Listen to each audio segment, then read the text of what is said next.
our conversations here is not against. It's not about defending Cecilia Dapaah's 1 million. That's not the point.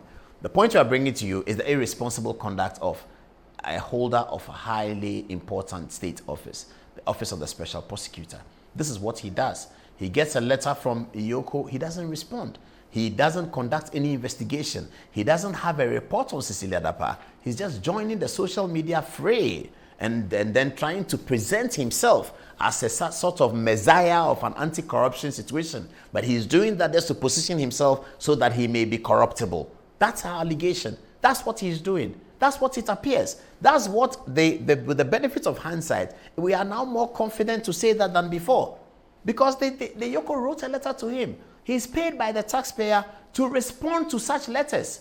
Part of Kissi Agyebeng's remit as a special prosecutor being paid by the taxpayer is to respond to such letters. He doesn't respond.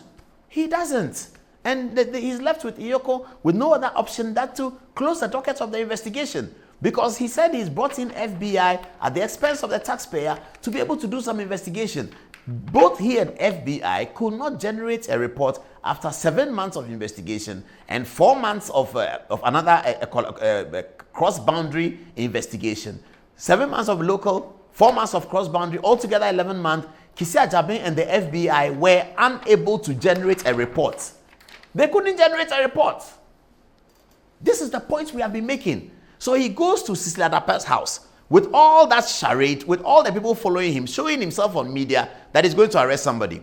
The reason why we are doing this is because we want to protect what many Ghanaians fought for. Article chapter 5 of the 1992 Constitution, the right of individuals, so that people cannot use power, the abuse of power, and the arrogance of power to trample on the rights of individual Ghanaians. This is why many Ghanaians who were born before us, this is why some of them went on demonstrations and were shot with bullets. Kwesi Pratt, some of the living legends, Kweku Bako and Co. They went to criminal libel jail. Harun Atta. This is the reason why they went to the jail. Because they wanted to lay a foundation for the respect of individual Ghanaian rights. Whether he's a politician, whether he's your political opponent, whether he's your political friend, whether he's a chief, whether he's anything, every Ghanaian has the right to all the things enshrined in chapter 5 of the Constitution, including innocent until proven guilty. Kissi Agyebeng led people to believe that Cecilia Dapaah has stolen the money. Then he brings a report, says, I didn't find any corruption against Cecilia Dapaah.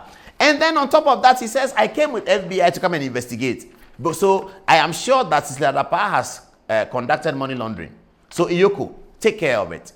Iyoko says, okay, we are happy to take care of it. This is the letter. Can you give us the report based on which you suspected money laundering? Until today, 5 months after, Kissi Agyebeng hasn't sent the report. And I'm suggesting to you viewers that if this was MTN, they'll sack him. If you are the customer service manager of MTN and HR writes to you that we are conducting investigation, you don't respond 5 months, they'll sack you.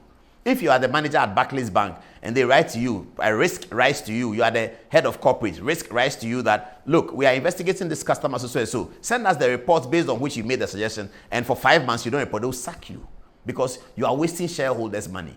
If Barclays Bank will sack him for this, if Standard Chartered Bank will sack him for this, if Coca-Cola will sack him for this, why should Ghana keep him? Why? Why shouldn't Ghana sack him for this? Such irresponsible, crass behavior.